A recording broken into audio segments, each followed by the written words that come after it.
Today I wanted to talk about the Call of Cthulhu, Pulp Cthulhu campaign, A Cold Fire Within, which I have just finished, just wrapped up running for some friends. I have a lot of different things that I want to talk about with this campaign. I thought that it was very interesting. I think it's got a very cool story. I have some observations, some recommendations. Overall, I had a positive experience with it, but there's definitely some things that you should be aware of if you're thinking about running it. So, without further ado, let's start with the general overview of how this campaign went. So I started by adding an additional session at the beginning.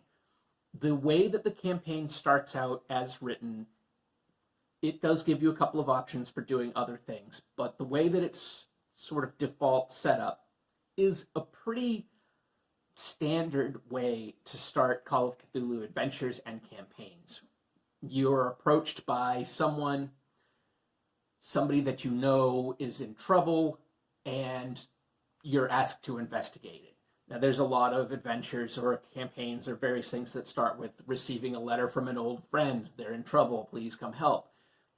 Your old friend has died. Let's go and investigate what happened to them, that sort of thing. So it's a good hook, it's a fine hook, but it's done frequently enough that I decided I didn't really want to start my campaign that way. I also wanted to try out, especially after watching Seth Skorkowski talking about it, I really wanted to try out the chase rules. I thought they were very interesting. I'm not a big mechanics person, so I thought that this different mechanical style of doing chases could be interesting. I watched this video a couple of times. I thought I had a good handle on it, but I wanted to make sure this was my first time running 7th edition, my first time running Pulp. It was the first time for any of my players playing that, and it was the first time any of us had done Call of Cthulhu in over a decade. No, that's not true. I did Call of Cthulhu 2 years ago. I ran a little bit of Call of Cthulhu, but it was the first time for everybody else playing it in over a decade, and only my second time running it in so long. So I wanted to do an introductory scenario, an introductory evening that gave a reason and gave an emotional connection for the players and some of the characters that would be involved as time went on. So I set the night a year previous to the events of the campaign. The campaign is set in spring of 1935.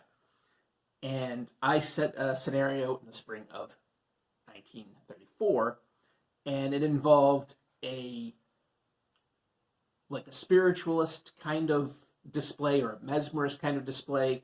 Weird stuff happened. They're friends from the Open Mind group, which is a pulp organization that's in here. They're friends from that group. Melody Sterling and Brendan Sterling are in attendance, as is one of the characters. And by the way, this video is going to be full of spoilers with this campaign. So if you're thinking about playing it, definitely don't watch this. This is really for keepers who are thinking about running it. This is my advice and recommendations to keepers, definitely not to players. So the character of Leopold Fontenelle, who will become a player later on, is a real bad dude, I had him also at the thing as someone that they knew and didn't like. And events went very strange at this display of sort of spiritualism, and a mythos event happens. Now, what I did during the session was I was cutting back and forth between a car chase scene with 2 cars full of goons chasing all the PCs loaded into a car, all the PCs and Brendan and Melody loaded into a large car with a couple of people on the side thingies. And I would cut back and forth between rounds of this chase and the flashback to the events of the evening. Now, the events of the evening were a little more railroady. They didn't really have a lot of choices, but I would try to keep that mitigated by bringing it back to the chase scene where they were allowed to participate in any way that they felt, that they could. I thought it would be an interesting thing. I thought it would be an interesting experiment to try, but what I did find was the chase rules being so new were more difficult than I anticipated using, and because we were running this, I was running this online with friends over like chat. I really found it difficult to keep everything in perspective, to keep everything, all of the positions in mind. I think it would be better if I tried this again. I think it would be better to have some kind of a map of, not necessarily a detailed map, but a map of the various locations along the chase with maybe some representations, be they cardboard miniatures or whatever, of the cars and that sort of thing along the chase route. I think it would be better to have that visualization out on the table where everybody could see it and really have a grasp on it. That's just generally my idea now as I'm thinking about it with the chase rules. I feel like the chase rules are a little better if you can have some kind of graphic representation. Maybe not even miniatures, but something on the table for people sitting around. Doing it all theater of the mind over the internet, it was not great. Maybe with a virtual tabletop, if people are more experienced with virtual tabletops, it would work better. That's not what we were using, so it didn't work really well for me. I still think that session was a good idea, and I do feel like there was more weight in what happened to the characters because of it, because they have a shared experience. Then a year later, there's a problem and their friend is missing. I just think I would do it a little differently if I were to run this again, but I do think I would still add that introductory session. So that's a recommendation that you might look into, is adding a session like that, a session where there's a reason they're friends with the Sandersons, and how that might play into things later on. So that was the first night. From there, things took a very strange turn fairly quickly. It starts in New York City. They're approached by Melody Sanderson. This is as written. They're approached by Melody Sanderson. Her husband is missing. There are several name drops of various characters who may be involved with this disappearance. And my players, for the reasons that players do the things that they do, they did really kind of ignored almost all the investigation in New York City. Found out that the people who were involved with Sanderson's disappearance found out that they headed up the Hudson to a place, the name of which I will always mess up. Saugerties, maybe? My apologies to people who live there or understand this pronunciation, because I'm sure that's incorrect. But it's a city on the Hudson, which was sort of a place to take a riverboat up, land. There's a nice theater, various things like that, hotels. But then you head out into the Catskills if you're going to do hiking or staying at a resort or whatever you're doing up there. So they found out that the folks had gone up that way, and so they just beelined after them. Very little preparation, very little investigation, just grab the stuff and go. They were gonna try to catch up. Now they were a week behind, but they were gonna try to catch up and find them. So they headed up there. Did a couple of things in Saugerties. Didn't, again, really do a ton of investigation there, but a little bit. Found out about the place, sorry, to back up for a moment. This means that because there was no investigation in New York, they really at this point had found out none of the reasons why anything had happened. Really nothing about any of the people involved in what had happened. Only that those people had gone to Saugerties. So there wasn't a lot of reasons. And that meant that a lot of clues, a lot of the stuff in the handouts were not handed out. Now, I did find ways to put those handouts into their hands later on, but it did mean early on there was a lot of activity without necessarily a lot of reason behind it. So when they got there, they did a little bit of looking around, but they ended up finding out about the institution in Woodstock, which is they hadn't found out about the League of Forgotten Men. They hadn't found out about the sort of the rising group of fascists. They hadn't found anything out about that. But they found out about the Slater Institute. But really, even when finding out about the Slater Institute, because they hadn't chosen the character that has a direct connection to the Slater Institute, I had that character as a backup NPC, kind of following them along, but because they didn't choose that character, I didn't weave that part of that character in. So they had no particular connection to the Slater Institute, but in their looking around, they did come across reference to it.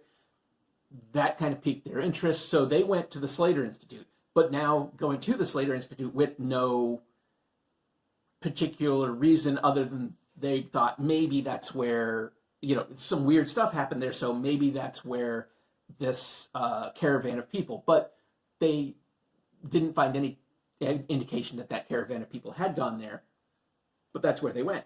So I had to weave some stuff in there, but because of the way they showed up at the Slater Institute, I ended up handling that a little bit differently than it's presented in here. And that's sort of the overall lesson that I took from this. This is my first time running a full campaign. I've run just a couple of published adventures before. Normally, I've always written my own stuff. And I'm not saying that because it's, more noble or any of that sort of thing. It's just how I started, and so it's what I always did. And so recently I've been trying to run stuff, published adventures, out of books as experiments, because eventually I'd like to run Horror on the Orient Express, I'd like to run Mask of Nyarlathotep, and I would love to do some of those things. There's a couple of others that I want to do that are Cthulhu related, and then there's some others, like I thought about the Great Pendragon campaign. I would love to try those, but I have very little experience running someone else's written stuff. So what I found doing this is I did a lot of editing and shifting of my own because of how the players reacted to things. And that's, I guess, what you're always going to have to do, but it does become difficult when somebody's already written this. If somebody attacks it in a different way, finding those threads, keeping the thread of the story as written so that the next chapter will be useful while still making what they've done be logical. That can be a little bit of a difficult dance to do in session. Anyhow, they go out there. Now, there's other things that had happened. They had managed to get one of the crystals, these crystals here, which allowed them to find out about the mines that have been taken into the past. So we had a little bit of a mad scientist. That mad scientist developed a device, ended up actually projecting them back in time. They rescued those mines and had them in the stone. That was very early on, which I was a little bit surprised by. I was a little bit surprised by the fact that the opportunity came up for them to go back in time so early in the campaign. Again, not really knowing necessarily what had happened, why those mines were back there, who was involved with sending those mines back there, but they got back there, discovered the mines, realized they were from the present day, realized it was a good idea to save them, brought them forward into our time in the crystal. So it worked out, and that happened in New York. So it actually happened in the third session. So pretty early on. That happened.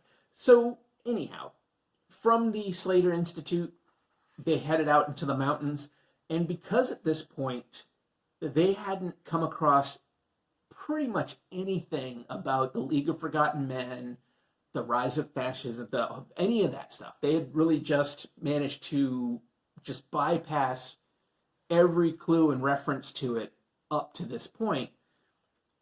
I felt at the time that putting in that the village and having those guys hanging out around the cave mouth to get into the next part of things, I felt like it was muddying the waters at that point. So I basically just cut it. I did a kind of a executive decision as they were moving in, and I'm like, nah, forget it. I'm not bringing that in now because there's no lead up to it, and it's like they'd just be heading out into the woods following a lead that they had found at the Slater Institute, and all of a sudden come against a bunch of racists in the woods. It just seemed weird, so I cut that.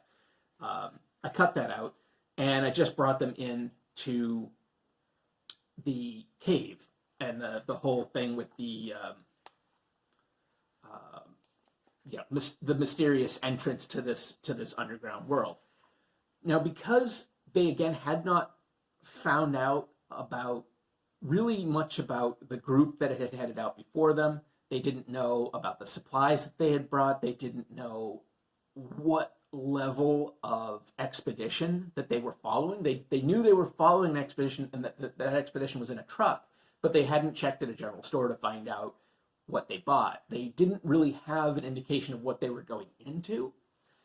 I knew they did not have food or supplies at all. Like nothing that was going to be able to get them through this situation.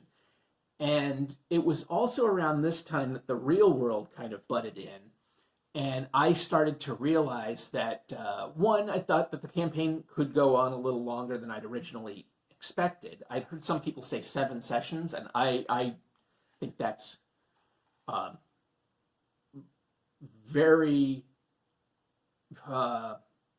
I don't think that's likely unless you really keep everybody focused and they really don't do anything outside of the box, and you maybe even then skip some stuff.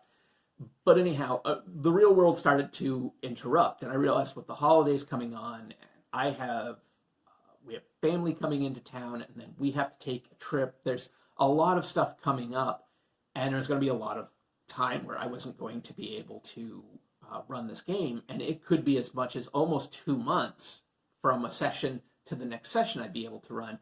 And so I realized I really kind of wanted to trim some stuff and maybe push on to the end a little faster than originally intended. So I started being a little more, we'd already cut out most of the first major chapter here. I started doing a little bit more editing. And one of those things that I did is I took out the 5-day journey into the center of the earth, or not quite the center of the earth, down into this blue world. I took out that 5-day journey, and I made instead a Kenyanian elevator, essentially, with like strange runes. They go into the elevator, they figure out how it works, and then they go down, they take that down into the underground world and come out. From there, they headed out, discovered a few odds and ends things, but again, as they were going, it really kind of,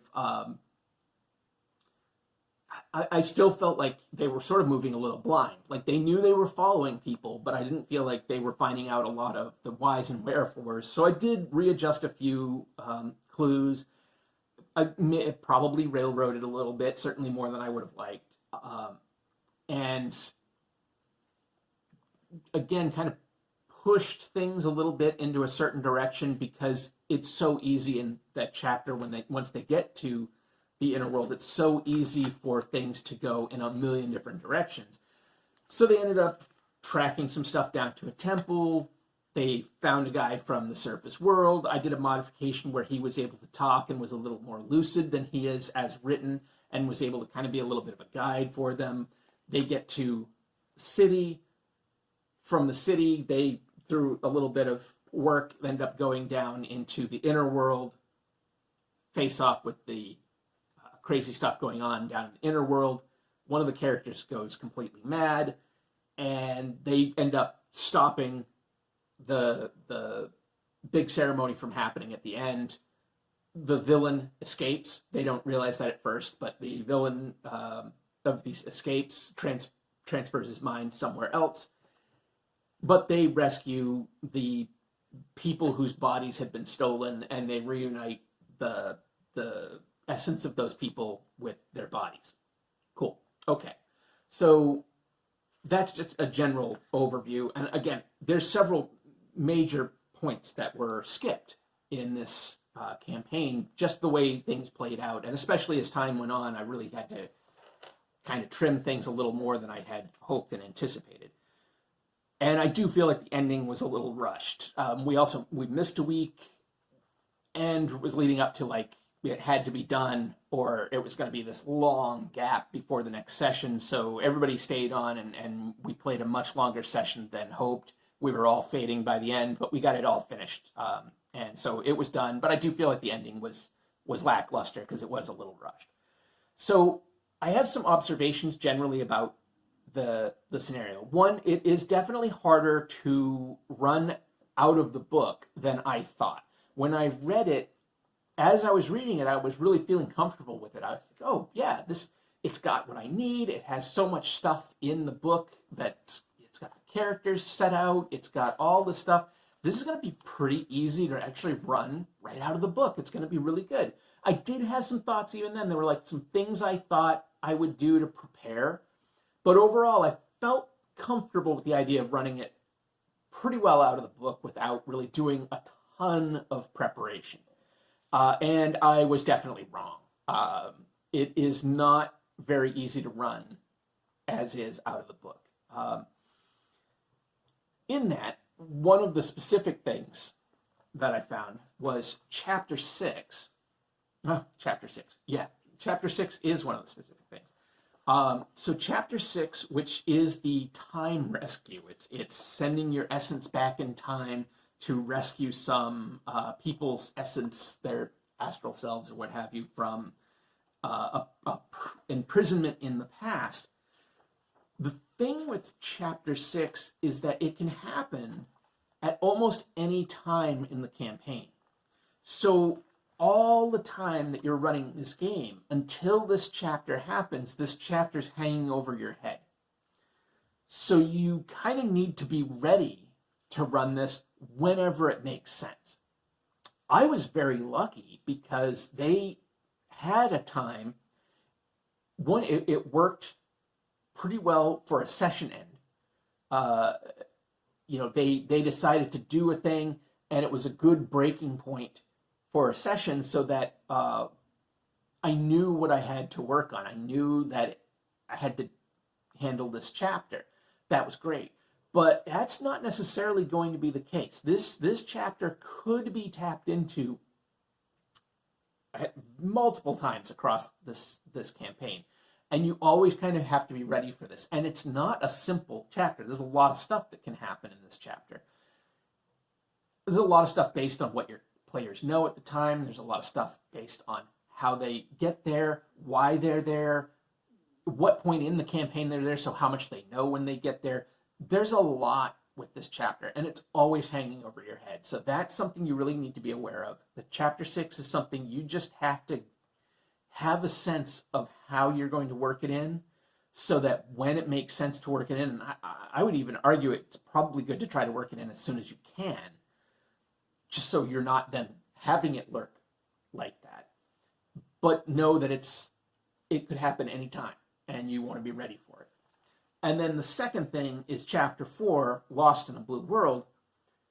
This could be, if you don't have a timeline for your actual, and I mean a real world timeline for your actual game, if you don't have a cutoff point, if you're meeting every week and you're playing the next session into the next session, and you're going to play for as long as it makes sense to play, this could be months.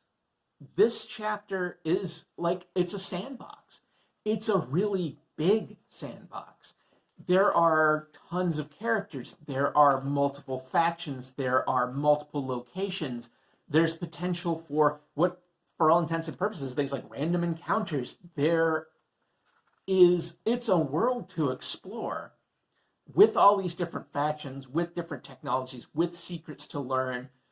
You could spend months here. And as I was reading, I'm like, I could easily plug in a dozen adventures into just this chapter. And I think it would be a ton of fun. All these different adventures down in this strange underground world, I think could be fantastic, especially with a very pulpy campaign. But you got to know, like, when you get there, like, this whole time that we were in this chapter, I was kind of stressed out because I didn't know where they were going to go, what I had to have ready. And you really have to be able to roll with wherever they go. And each place they go, you could have them run into the Fontenelle character. You could have them run into him in multiple different locations. And if they run into him in different locations, it means different things, and maybe when they find him and what he's got and what he's done and where he's headed. And it all depends on if they go here, oh, they could run into him here or not. If they do run into him here, he's in one sort of position. If they don't, okay, and maybe they run into him here. But if they run into him here, he's in a different so there's a lot going on here. And there's a major player in the city and a faction involved with it. There's a major player at this farm and a faction sort of involved there, and like different creatures and things like that. There's a temple where a lot of stuff is going on. There's another faction in this forest. So there's a lot of stuff to deal with. And this chapter had a lot more going on than it really seemed on the surface. And it really is kind of a sandbox. Where they go is up to them. And you need to be aware of that and ready for that, which I thought was quite a bit. So one of the problems I found, and it kind of came up in here, especially as they were going into the city, but it also came up in the early New York chapter. There's several maps in this book that are, as far as I was able to really figure out, essentially useless. There's a map of Manhattan, but nothing is marked on it. So any of the locations that they talk about in Manhattan, they're not here.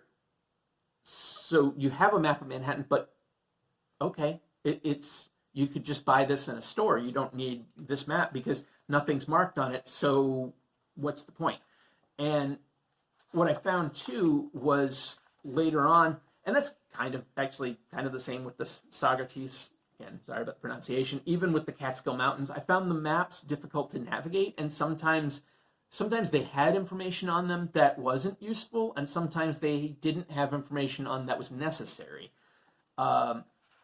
This map, this doesn't really have anything useful on it. And I suppose you could make a copy of it and write your own stuff on it, but as it appears in here, it's not especially helpful. Here we go. This map here. So, you come down into this city, and then there's this map, but this map is a close-up of just two locations in the city. I wanted them to be doing stuff in the city, and I realized as I was looking at this map, I'm like, oh, well, the things that I want them to do are not on this map because it's only a map of this, like, one essential neighborhood. So I would have liked this to be drawn further out, and there was a few things like that where there were maps, even this map of the inner world when that gets there. This information, there's not really anything marked on this map. There's not anything super useful. It is a map, and I guess if I made a copy and I wrote my own stuff on it, then that would be fine. But as it's presented here, again, talking about running it out of the book, there's nothing on here that's going to guide you to what they're doing or how it works. So,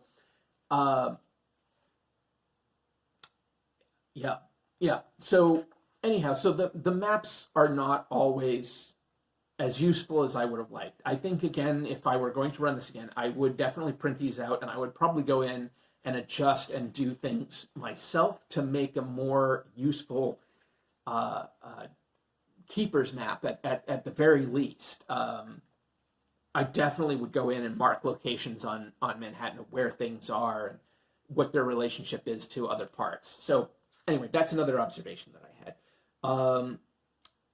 The other thing too is after the conclusion, after the conclusion as written in here, when I talk about this being a sandbox, when I talk about chapter 4 being a sandbox, well, really there is a way that even post conclusion, you could still run multiple sessions with their journey back above ground, with what else they might do in the Kenyanian section. There's a lot that you could do. So this campaign, when it's finished, could really just be part of a larger story dealing with this stuff. So there is a lot of material in here, stuff if they haven't seen it in their first trip through the blue part of the underground world, that they could come back and investigate. There's a lot of interesting stuff that could go on. So that's another observation, is that if you wanted to continue, there's a lot of material in here that maybe the material itself isn't enough, but it is enough to spark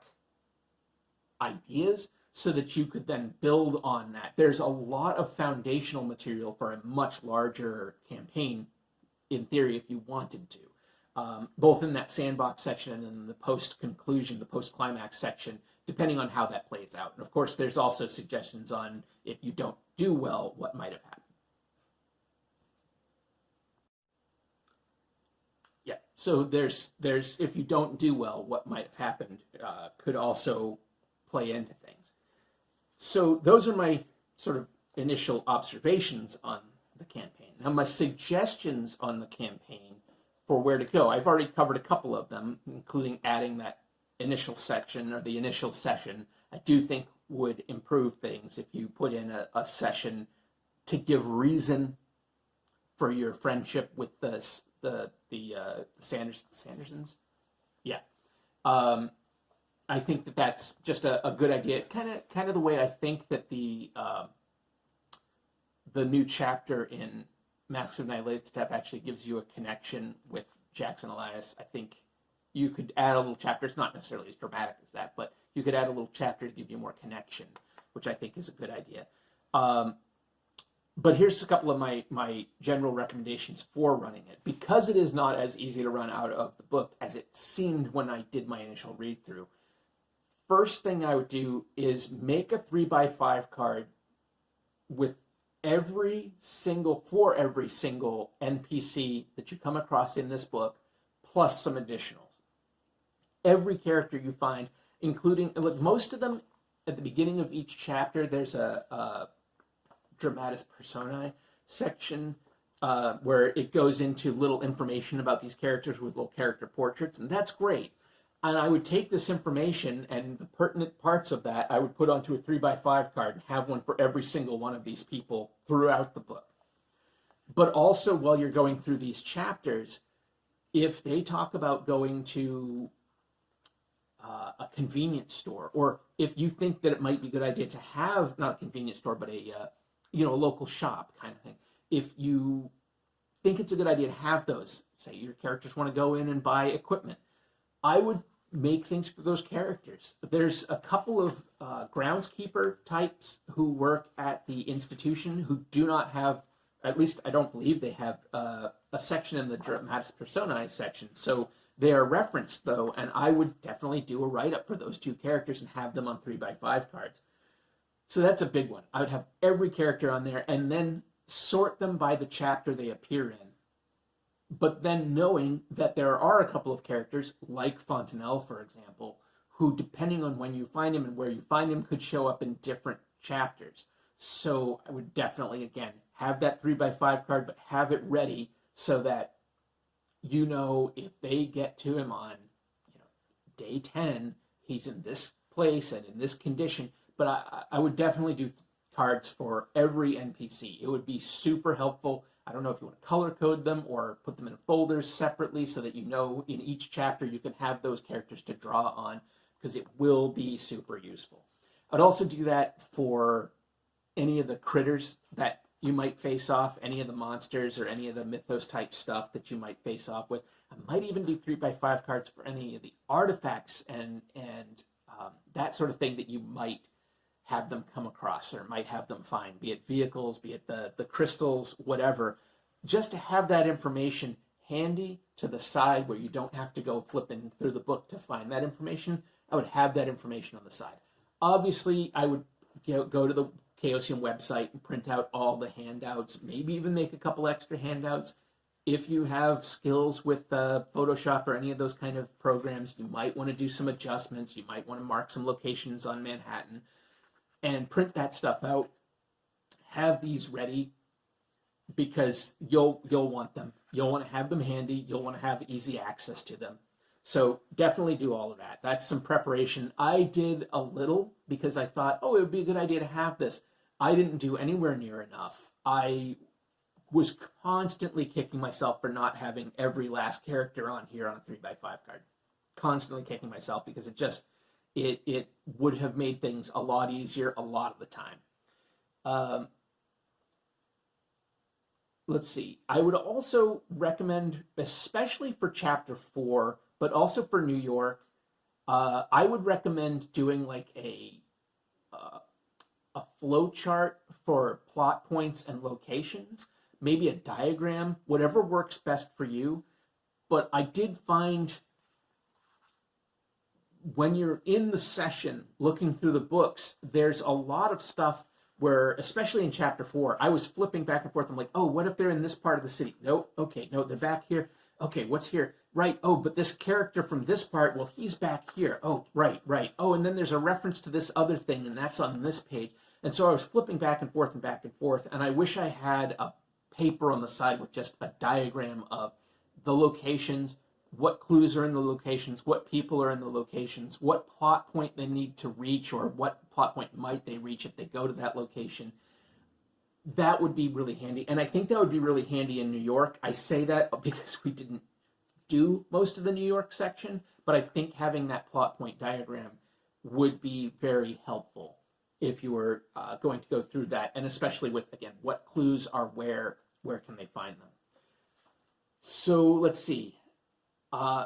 This campaign actually makes the recommendation, and I very much strongly agree with it, of doing hero development phases more frequently than would normally be done. I would take every opportunity, anytime it makes sense, anytime there's a downtime, maybe, I don't know if it will be every time that they go to sleep, but certainly probably once per session, you might want to try to fit in a hero development phase. You're going to need it. My players managed to avoid most of the combat. They managed to avoid most of the dangerous stuff. But they still ended up losing a character who was in good shape going into the encounter. In one set of bad die rolls, lost a character in the finale because they didn't have enough luck. And so you want to make sure you're doing the rolls to get the luck boosts whenever you can. You're also looking at I don't think any of the pre-gen characters really have much in the way of Cthulhu mythos, if they have any. And you are looking at Cthulhu mythos being a not only important, but I would argue a necessary skill to have. Certainly by the end of the campaign, it is a necessary skill.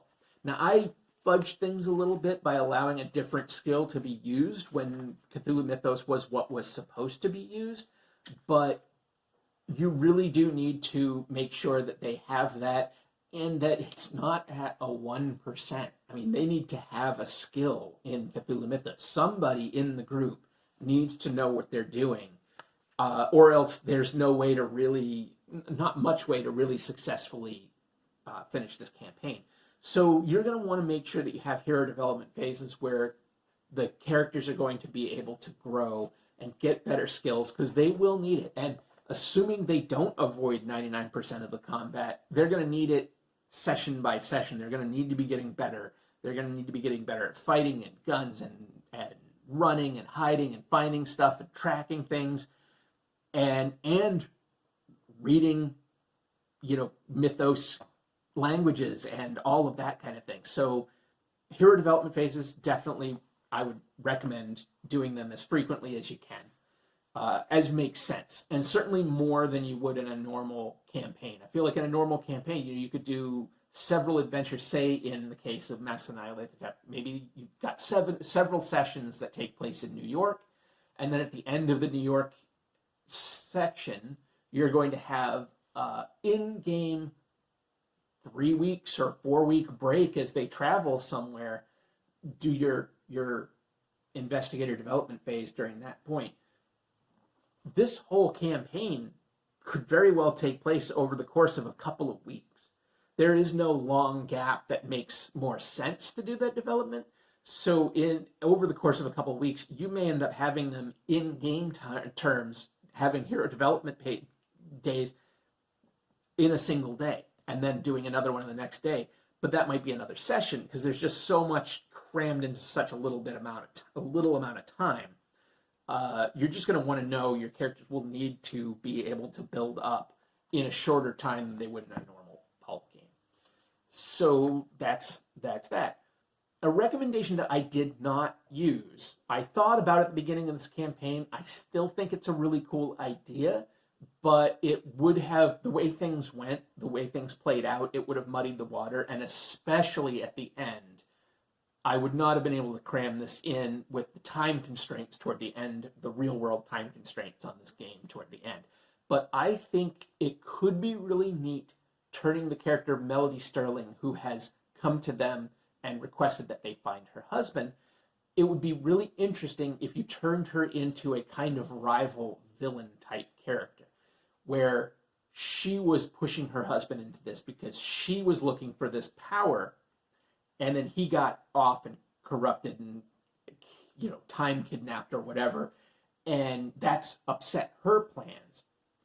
But maybe either she's not in the position to go after themselves, or she doesn't want to risk her own plans, so she finds these people that she knows from the organization and is like, hey, help me find my husband. And in the meantime, she's following them, letting them forge the path in the chase after her missing husband and this battle with Fontanelle and Argus, that she can use them as her sort of foot soldiers, so that at the end, her idea being at the end, she would swoop in and take what she wants to gain the power that she wants, be that control of Nugget Yeb or, whatever you want to work in there. And I think of the Arnie Saknussemm character, from Journey to the Center of the Earth, certainly from the 1959 film version of Journey to the Center of the Earth, when I think about how I might use Melody Sterling in that role as a villain. I think it could be a really interesting twist, having her show up with some people at the end and find out that she's been following them and dealing with, maybe she came in and mopped up the racists on the surface, and maybe she came in and, whatever, that she's been a step behind them the whole way. Maybe even you hint at that by having them catch sight of something or hear something or whatever at some point, but it's not really revealed until near the end that she's been following them the whole time. I think that could be an interesting twist. Maybe it's too much. I haven't used it. Don't know if it's going to work out. I think I might try it if I run this game again. We'll see. And the other thing, too, is I kind of touched on earlier about the factions, mostly in the Underworld, but throughout this campaign, there are multiple factions, each with their own goal, each with their own timeline. There's multiple storylines that are kind of weaving together into this campaign, and it's very important that you keep those straight and have a straight idea about them. So I would again recommend, kind of like the plot point chart of having that done, I would recommend writing out however it makes sense to you. If you write it out in an outline, if you write it out in a flow chart, whatever works for you, whatever makes sense for you, have a handle on who these factions are, who these individuals are, where they're going, and where they are, either where they have been or where they are when the campaign starts, and where they are going to be at points along the campaign, assuming that the players don't change that with their actions. But if they do, again, with that chart, where are they now? Because maybe the characters spotted them here, and so they had to change where they were going. Whatever. But I would definitely have a really good handle on each of those factions. You're talking about time travelers from a doomed civilization in the dawn of Earth. You're talking about racists. You're talking, the League of Forgotten Men, these like proto-fascists or wannabe fascists. You're talking about the Kenyanians, but then there's multiple factions of them. There's, what's her name? I'm blanking on her name. There's the woman who wants to go down and lead the Kenyanians out, Esmeralda Ash. There's her. There's the people at the institution. There's the woman, I'll never say her name right, but this woman with the fingers on her face. Creepy. There's her. What's she doing? You want to make sure that you know what she's doing, what she wants, where she's going to be, how she might react, and have all that stuff ready so that you really have a handle on it, so if things change, you can change with them. I did find, especially in the early days, when the first couple of sessions, as I was going back and rereading things over and over again, I started to get confused. I'm like, wait a minute, who are these guys from the past? Where are they? I got myself all in a twist, and I wish that I had written things out more in a flow chart as I was initially prepping things, and I would definitely do that again. So my overall thoughts on the campaign. I think it's a ton of fun. I think it's really neat. This is super pulpy. This is definitely less Lovecraft and more, I don't know, I don't want to say Clark Ashton Smith. That's not necessarily it, but it definitely has a different vibe, a very different vibe from a lot of the Call of Cthulhu stuff that I've seen. I don't even know if it has a similar vibe to other Pulp Cthulhu stuff I've seen. It is pulpy, but it's not pulpy in, again, in like a kind of a Lovecraft Call of Cthulhu kind of way. Even though it does make some reference to actual Lovecraft stories, it's pulpy in a very different way, like really wild. A lot of that sort of, like psychedelia, but like the early, the 30s version of psychedelia, and the post spiritualists mixed with the proto 60s utopianists, So it's in a really strange place. Plus, you deal with the rising war and threat of war in Europe and the events going on there, and the rising threat of fascism in the United States. That gets woven into things. There's the fact that you have multiple non-human factions. I mean, time traveling people from the past who are kind of maybe human but not really. Underground people from the present who are not quite human but sort of. Then you also have this dude who's like an alien, and there's the Dreamlands could get mixed up in it. I didn't even talk about that. We didn't deal with the Dreamlands at all, but you could get the Dreamlands mixed up in this. There's astral projection. There's weird technology. There's so much strange stuff. I'm reminded a lot of the movie Atlantis, the Disney movie Atlantis, that kind of feel to things. But then there's also the weird horror aspect of it. So it has a very unique vibe that is not like a lot of other Call of Cthulhu stuff I've seen.